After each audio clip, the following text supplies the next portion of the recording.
Tea pairing with pastry. It's a thing.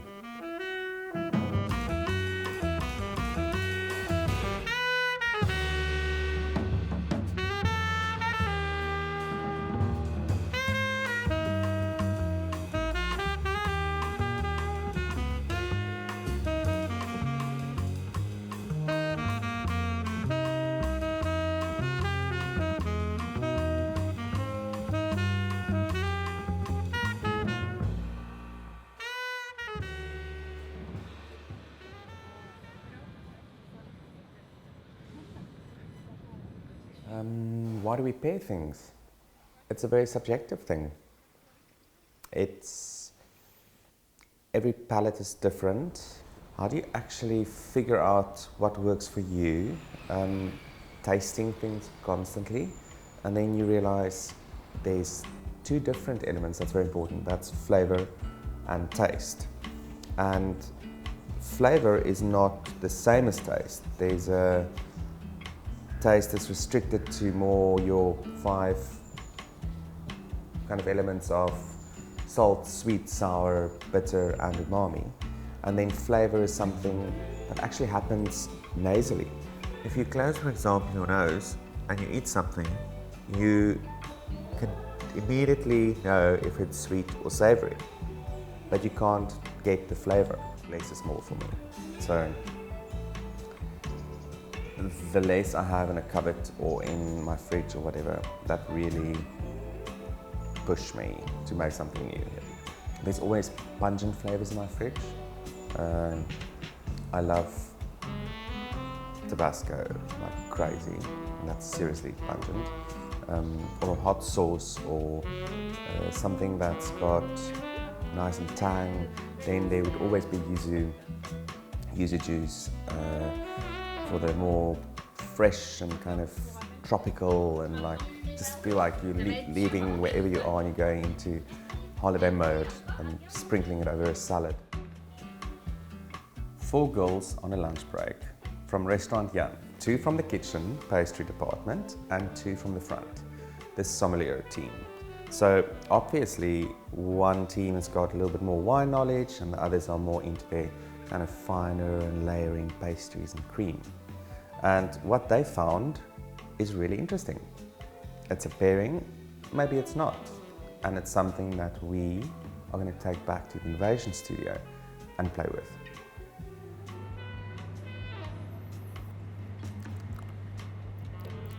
We have eclair here. I think it's very, very French, and it's one of my favorites. It's a salted caramel. So choux eclairs and profiteroles and Paris-Brest also is made from choux pastry, which is water, butter, which is boiled together, adding your flour, and then you mix it till it forms a dough. And then after that you add your eggs one by one to create it's called a dropping consistencies. In South Africa, my grandmother made these a lot, just filled with sweet cream, and we always had it with rooibos as well. So it's really a good memory for me. It makes me miss home a lot. So I'm infusing the rooibos. We put the water at 90 degrees because rooibos is not a tea, it's an infusion. So it needs 4 to 10 minutes to give those nice, how to describe it, fruity flavors, sometimes also toasted flavors slightly. This is more beautiful. Can I have a You want? one? Yes, of No, course. second. You want? Yes, because there is no caramel on my top. Okay. Merci. Rooibos is good. Yes, it's perfect because rooibos has this texture. It's not dry and mineral, so it really fit well with the caramel. It tones the sweetness down for me in a way, and it brings out the caramel but also the tea. So I think this is a really good complement for each other. Yes, I think we will finish that eclair with I think so rooibos. too. Jardin d'Helios. Jardin d'Helios. Yes. 5 citrus green tea. And also flowers inside. Well, we can smell. What do you smell? It's very good. No, for me, it smells lime Okay. and cedra. So we can see there is green tea and also the flowers petal. It's a souci. I think the French say flan, Yes. but me is flan. But it is a baked custard. Merci, a baked egg custard. So the pastry is a pâte sucrée or a pâte sablé, which is a short crust pastry or a sweet crust pastry. And so it literally like melts in your mouth. And then the crust, I think it's just like a few minutes on broil or grill just to get that very nice golden color without burning or curdling the eggs. If it's too hot, you can just take a spoon and Yes, I think take it like this. I think it's more yellow and green citrus than I don't think there is orange, more in the herbal side, and the orange one are more sweet, also more intense with more bitterness, and this is more herbal, fresh side. The pairing complements the pastry, so it creates something more.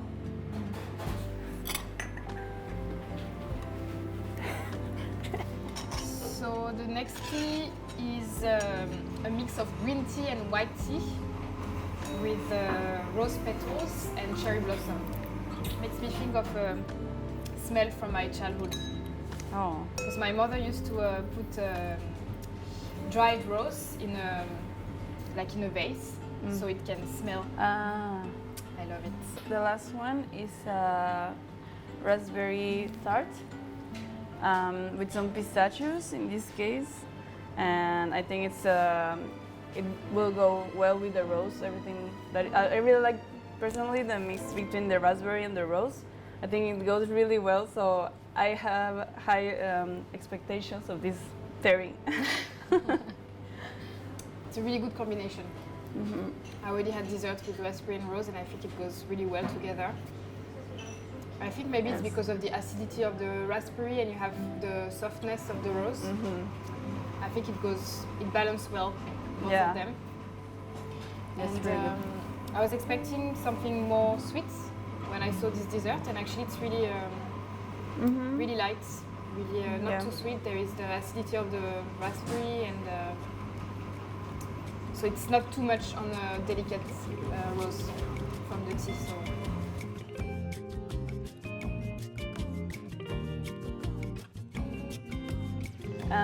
Here we're gonna do the pairing with the lemon tart, which is also very French in my opinion, and with some lemon curd, and there's also meringue, a little bit blowtorch. To pair it, we have herbal tea. It's called Pina Colada. Oh. So I think it talks by itself. So this is a mix of coconut, pineapple, mango. It's really like Pina Colada. Yeah, me too, I'm a fan. Without the rum, of course. We can see the coconut, and I can see dry fruits. And it says that this herbal tea, we can drink it hot or cold. So I think because it's summer, it would be nice cold as well with the pastry. It's like holidays. And it's a bit exotic, and with the coconut and the pineapple and the mango. So I don't know, it makes me think about somewhere really hot with nice beach, white sand. Yes. But I think this time it gives something more to the dessert. Because lemon goes really well with all the exotic fruits and the coconut as well. yeah, it continues to add the freshness and very like summer vibes and just holidays, like Charlotte said. Yes. Yes. Ujisha, so it's green tea from Japan. To make it interesting, they toast it. We will put 4 grams. Water at 75 degrees. 400 grams of water. Got it. This is a millefeuille. It is a French pastry. It literally translates to 1,000 papers or like pages, I think, or leaves. And basically it's puff pastry that's been laid on top of each other. And you press it down and you bake it. And then it's got a nice vanilla creme patissier, which is a vanilla custard, a thick vanilla custard. And then on the top, it's normally royal icing, which is a mixture of egg whites and water, and then just some chocolate. And then you just make these nice patterns with a stick. Layers. I think green tea normally goes well with plain flavors because it has a very strong flavor, and with the toasted one I think it's got a lot more flavor. And the millefeuille, which is just normal vanilla, I think it will pair very well with the toasted green tea, and it will bring out the millefeuille as well.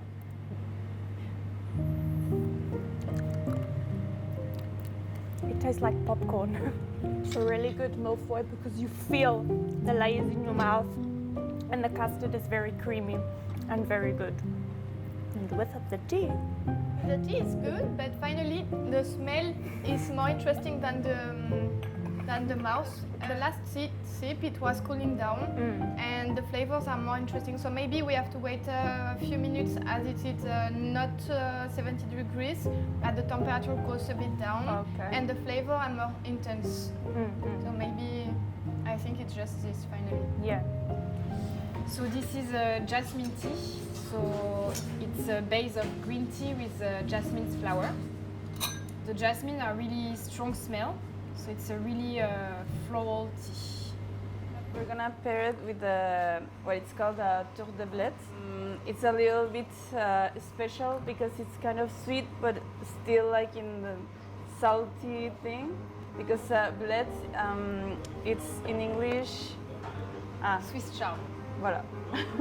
But in here they do, first they cook a little bit, which is the bled. I don't remember the name in Swiss English. chard. That. With the pine nuts. They add some apple, if I'm not wrong, and well, sugar just to make it sweeter. And they bake it with a tart base.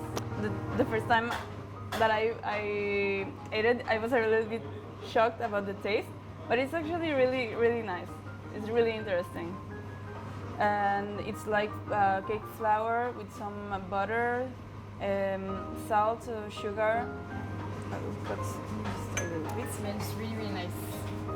I think that because Swiss chard is a bit, it's a vegetable, of course, it's a bit kind of herbal.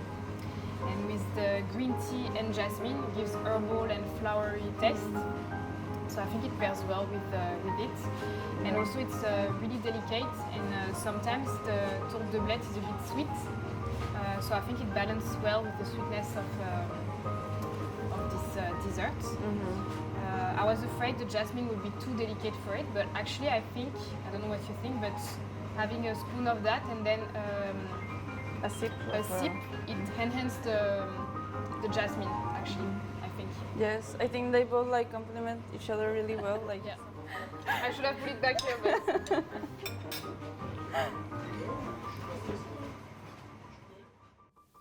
I've always been a huge fan of tea, and like tea and pastry, it's a no-brainer to put those two together. When you have high tea in the afternoon, or if you have a coffee break, or if you have a friend over, or long weekends, there's always something baked under a cloche, hopefully. And then you would think, why would you put a pot of rooibos tea with a carrot cake and tea? Why would you do that? Not rooibos and druivels. There's so much fun in all these things. Dit was my einde vir dit. Creative juices.